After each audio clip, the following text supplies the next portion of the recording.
Well friends, Andhra Pradesh ప్రభుత్వం బడ్జెట్ని సభకి సమర్పించింది. అలాగే విజన్ 2.0 పేరుతో విజన్కి సంబంధించి ఒక పత్రాన్ని రెండో వెర్షన్గా విడుదల చేసింది.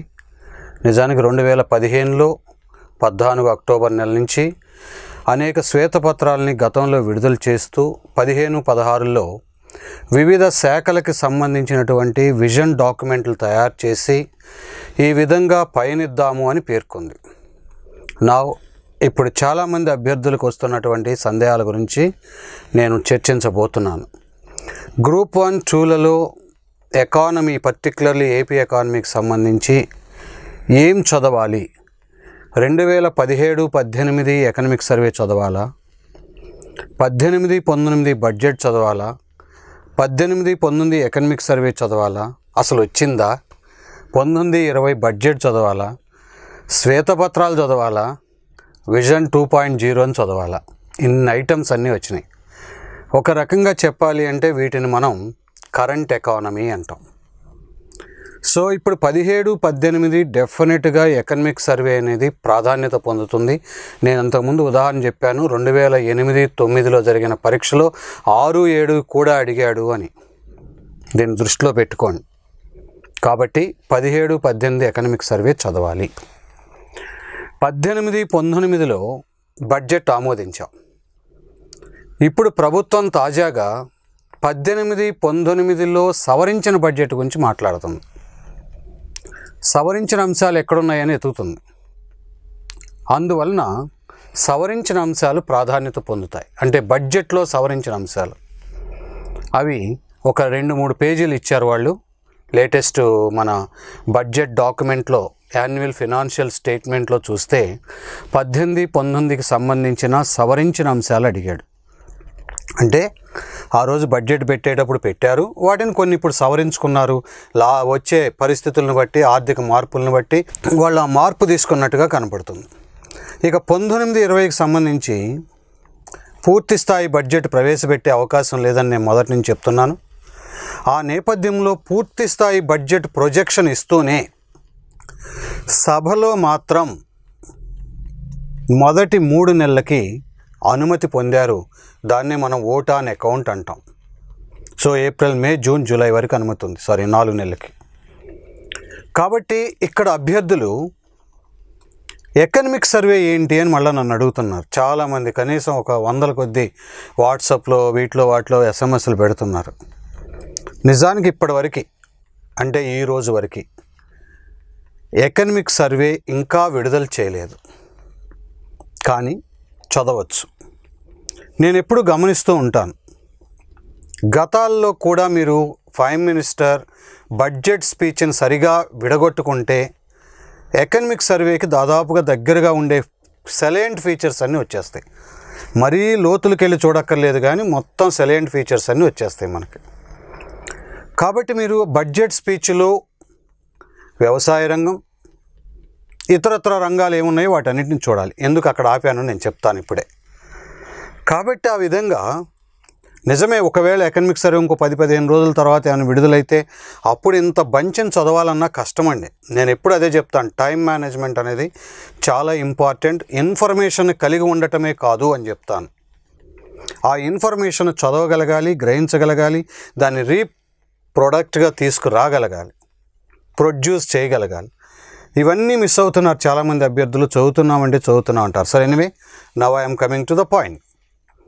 కాబట్టి ఇటువంటి అంశాల నేపథ్యంలో ఇప్పుడు నా ముందు 17-18 ఎకనమిక్ సర్వే ఉంది, 18-19 బడ్జెట్ ఉంది, 18-19 సవరించిన బడ్జెట్ ఉంది, 18-19కి సంబంధించిన విజయ వైఫల్యాలకు తెలియజేసే ప్రైమ్ మినిస్టర్ బడ్జెట్ స్పీచ్ ఉంది, 19-20కి సంబంధించి పూర్తి ప్రొజెక్షన్ బడ్జెట్ ఉంది, 19-20కి సంబంధించి ఓట్ ఆన్ అకౌంట్ కూడా ఉంది. వామ్మో, ఇన్నే చెప్పారు, ఇవే బిట్లాగా ఉన్నాయి అని మీరు అనుకోవచ్చు. నేను ఇప్పుడు ఏం చెప్తున్నానంటే, మధ్యలో ఇంకొక లింక్ ఉంది, శ్వేతపత్రాలు.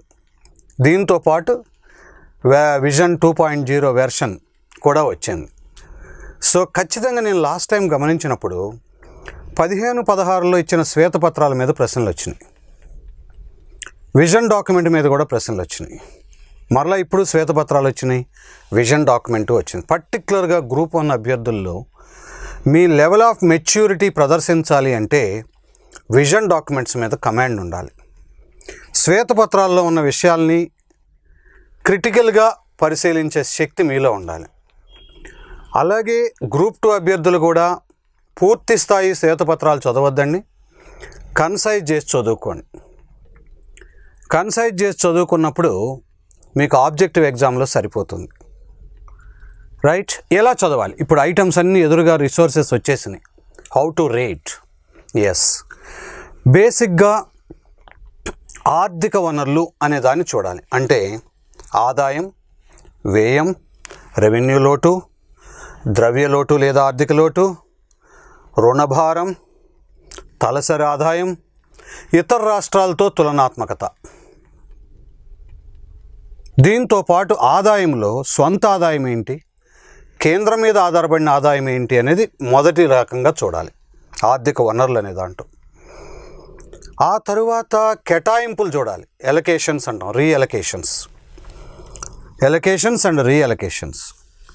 ఈ కేటాయింపుల్లో వ్యవసాయ శాఖకి ఎలా కేటాయించారు, పశుగా అభివృద్ధి శాఖకి ఎలా కేటాయించారు, నీటి అభివృద్ధి శాఖకి ఎట్లా కేటాయించారు, నీటిపారుదల శాఖకి, సంక్షేమ వ్యవస్థకి ఎలా ఉన్నాయి, సాంఘిక సాధికారితకి ఎలా ఉన్నాయి. అయ్యో ఈ టైటిల్స్ అన్నీ ఏంటండి అసలు ఎక్కడ దొరుకుతాయని అనబాకండి. మీరు ఆ బడ్జెట్ ఎలకేషన్ చూసిన అవే టైటిల్స్లో ఉన్నాయి. మౌలిక వనరులకు ఎలా, మానవాభివృద్ధికి ఎలా అని ఈ స్కీమ్స్ అన్నీ ఈ సైడ్ హెడ్స్ అన్నీ పెట్టుకుని వాటి లోపల ఉన్న స్కీమ్స్ని చదువుతూ బడ్జెట్ అమౌంట్స్ని ఎలా కేటాయించారు అన్నది చూడాలి. ఫర్ ఎగ్జాంపుల్ ఇప్పుడు ప్రభుత్వమే తన డాక్యుమెంట్లో మీరు చూస్తే apfinance.gov.inకి వెళ్ళండి, అక్కడ ఇలాంటి డేటా అంతా దొరుకుతుంటుంది. రూపాయి రాక్ ఎలా ఉంది, పోక్ ఎలా ఉంది.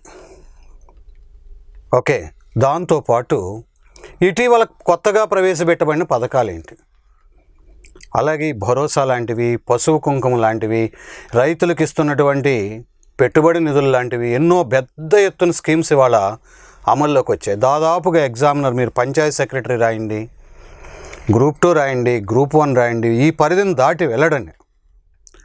కాకపోతే ఇక్కడ ఒక జాగ్రత్త ఏంటంటే 19-20 బడ్జెట్లు ఎలా ఇచ్చాడు, 17-18 బడ్జెట్లు ఎలా ఇచ్చాడు, 16-17-18 సర్వే ఏం చెప్తుంది, శ్వేతపత్రాల్లో దాని గురించి ఏం చెప్పారు.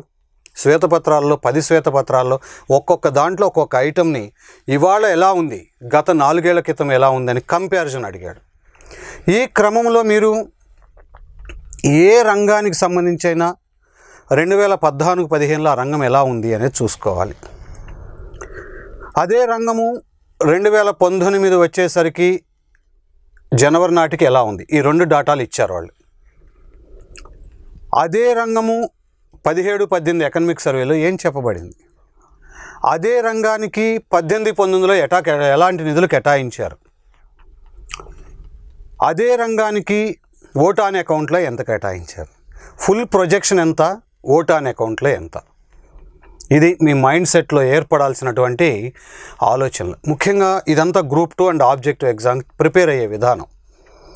అలాగే పన్నుల ఆదాయంలో కేంద్ర ప్రభుత్వ పన్నుల వాటా ఎంత వస్తుంది, గ్రాంట్లు ఎంత వస్తున్నాయి, అదనపు సహాయం ఎంత ఇస్తున్నారు, అలాగే రాష్ట్ర ప్రభుత్వపు స్వంత పన్నుల ఆదాయం ఏంటి, ఎన్నింత రుణాలు తెచ్చుకోవాల్సి వస్తుంది, ఈ రుణభారం ఎలా పెరుగుతుంది, ఇలాంటి అంశాల మీద ప్రశ్నలు రావడానికి అవకాశం ఉంటుంది. కాబట్టి మీరు ఈ కరెంట్ ఎకానమీ అని ఏదైతే నేను వాడుతున్నానో పదాన్ని కాంపిటేటివ్ ఎగ్జామ్స్ కోసం ఇలాంటి పదాలు వాడుతుంటాం. Current polity, current economy, current science and technology అని అడుగుతూ ఉంటాం. ఏదైతే ఉందో దానిలో ఇవన్నీ కూడా ఇముడ్చుకోవాలి. దీనికోసం నేను ఒక పుస్తకాన్ని రాశాను, అతి త్వరలో మీకు అందుబాటులోకి వస్తుంది. దాన్ని వినియోగించుకోండి అవసరం అనుకుంటే. లేదు అంటే గవర్నమెంట్ వెబ్సైట్స్కి వెళ్ళండి, అవన్నిటి నుంచే మనం తీసుకున్నదండి, వేరే కొత్త ఏం లేదు. ఫర్ ఎగ్జాంపుల్ మీలో ఇంగ్లీష్ మీడియం విద్యార్థులు ఉంటే ఈ బడ్జెట్లన్నీ కూడా ఇంగ్లీష్ మీడియంలో ఉన్నాయి, వైట్ పేపర్స్ ఇంగ్లీష్ మీడియంలో ఉన్నాయి. కాకపోతే ఇక్కడ ఏంటంటే మీరు కంపేర్ చేస్తూ విడగొట్టుకుని ఎగ్జామ్ పాయింట్ ఆఫ్ వ్యూలో ఎలా చదవాలి. నా మైండ్ సెట్లో ఏముంది, ఆర్థిక వనరులు, వ్యవసాయం, నీటిపారుదల, పశుగణన, పారిశ్రామిక రంగం, సేవా రంగాలు, ఇవే కదా ఎకానమీ అంటే. అవి ఎలా ఉన్నాయి ఈ ఆర్థిక వ్యవస్థలో? సో ఇది ఒక రకంగా చెప్పాలి అంటే మీరు ఇప్పటివరకు ప్రిపేర్ అవుతున్నటువంటి ఏపీ ఎకానమీకి అనుబంధం ఇదంతా, కరెంట్ ఎకానమీ అనేది. దీన్ని సరిగ్గా బ్రషప్ చేసుకుని ఎలక్షన్గా మనం వెళ్తే, ఎగ్జామ్స్కి వెళ్తే డెఫినెట్గా మంచి మార్కులు రావడానికి అవకాశం ఉంటుంది. ఏమాత్రం 2016 ఎగ్జామ్ పేపర్ లాగా క్రియేటివ్గా ప్రాక్టికల్గా అడగాలి అనుకుంటే ఎకనామిక్స్ అడగకుండా ఏపీ ఎకానమీని అడిగినప్పుడు ఇలా గనక మీరు ప్లాట్ఫామ్ని తయారు చేసుకుంటే డెఫినెట్గా మంచి మార్కులు సాధించడానికి అవకాశం ఉంటుంది. So 17-18 economic survey, 18-19 budget, 18-19 revised budget allocations, revised estimations, అలాగే ఎకనామిక్ సర్వేలో భాగంగా ఏం చెప్పారు బడ్జెట్ స్పీచ్లో, దాంతోపాటు ఈ బడ్జెట్, వైట్ పేపర్స్, ఇవన్నీ ఒక్కసారి ఒక్కొక్క పేపర్ తీసుకోండి. మీరు సొంతంగా ప్రిపేర్ అయితే ఒక వ్యవసాయం అని పెట్టుకోండి, దాంట్లో ఏమన్నాడు దీంట్లో ఏమన్నాడు ఒక షీట్ తయారు చేసుకోండి. ఇంతేనండి, సింపుల్ అండర్స్టాండింగ్. అలాగే 17-18 బడ్జెట్ని 17-18 బడ్జెట్ అక్కర్లేదండి, 17-18 ఎకనామిక్ సర్వేని, ప్రజెంట్ స్పీచ్ని పోల్చుకోండి. వైట్ పేపర్స్ ఎలాగో మీ ముందున్నాయి గణాంకాలు తెచ్చుకోవటానికి. అయితే గ్రూప్ 1 అభ్యర్థులు నేను చెప్పేది ఏంటంటే మీరు ఎక్కువ గణాంకాల మీద ఆధారపడకుండా కాన్సెప్చువల్ లెర్నింగ్కి రండి. ఉదాహరణ నేను అడుగుతాను, ఆంధ్రప్రదేశ్లో రుణభారం పెరుగుతుంది, ఇది సహేతుకమే అని సమర్థించు అన్నాడు అనుకోండి, సపోర్ట్ ఇట్ అని అన్నాడు అనుకోండి. ఇక్కడ ప్రభుత్వం చెప్పే వెర్షన్స్ అన్నీ మనం రాయగలగాలి. ప్రభుత్వం ఏం చెప్తుంది? కేంద్రం సాయం లేదని, వ్యవసాయక రాష్ట్రమని, నిపుణతలు తక్కువ అని, పారిశ్రామిక ఆదాయం తక్కువ అని, 3 జైంట్ రాష్ట్రాల మధ్య ఒక చిన్న లేడికొనలాగా ఉందని, ఇలాంటివన్నీ చెప్పుకోవచ్చు. ఉదాహరణ మౌలిక రంగాల అభివృద్ధికి ఆంధ్రప్రదేశ్ ప్రభుత్వం తీసుకున్న చర్యలు, రోడ్లు, పోర్టులు, విమానాశ్రయాలు, విద్యుత్తు, ఆ బడ్జెట్ పేపర్లు అవన్నీ క్లియర్గా ఉన్నాయి. నేను మా ఉదయం బడ్జెట్ పేపర్ ఎందుకో చదువుతున్నప్పుడు నాణ్యత కలిగిన ఆర్థిక నిర్వహణ చేస్తున్నామని దాంట్లో ఏంటది, క్వాలిటేటివ్ ఫినాన్షియల్ మేనేజ్మెంట్. దాంట్లో చూస్తే అర్థమైంది, వృధా లేకుండా ఐటీ సేవలను వాడుతూ, ఐఓటీ సేవలను వినియోగిస్తూ చాలా వరకు ఆంధ్రప్రదేశ్ ప్రభుత్వంలో వృధా తగ్గిపోయింది. ఇలా దాన్ని సమర్థించగలగాలి. మీరు గ్రూప్ 1 ఆఫీసర్ అంటే ఏదో ఒక చిన్న ఉద్యోగం కాదండి, ఇంత క్రిటికల్ అనాలిసిస్ ఉండాలి. మరలా చెప్తున్నాను, గవర్నమెంట్ యూన్ అప్రోచ్ని అర్థం చేసుకోండి. ఆంధ్రప్రదేశ్ మ్యాగజైన్ చదవండి, ఈ శ్వేతపత్రాలు ఇప్పుడు ఒక లిస్ట్ ఏదైతే చెప్పానో చదవండి. నేను కన్సాలిడేట్గా రూపొందించింది ఇష్టమైతే తీసుకోండి, లేని ఏళ్ళ చక్కగా ఒక షీట్ వేసేసుకుని అన్నీ కూడా నీట్గా రాసుకుని కంపేర్ చేసుకుంటే మీలో క్రిటికల్ అనాలిసిస్ అనేది బయటకు వస్తుంది. సో ఆ దిశగా మీరు వెళ్ళాలని కోరుకుంటున్నాను. రాబోయే 2 నెలలు ఇంకెంతో టైం లేదు. ముఖ్యంగా గ్రూప్ 1 ప్రిలిమినరీ మార్చి 30వ తారీఖు మనం గత వీడియోలో చెప్పుకున్నట్టుగా, అండ్ నేను 28, 29, 30 అన్నాను ఎందుకంటే కరెక్ట్ డేట్ తెలియదు కనుక. అప్పటికి హార్డ్లీ 40 రోజులు. ఈ 40 రోజుల్లో ఎక్కడెక్కడ వస్తాయి ప్లానింగ్ చేయాలి. దానికోసం ఒక వీడియో చేస్తాను అతి త్వరలో. Let us see. Okay, thank you.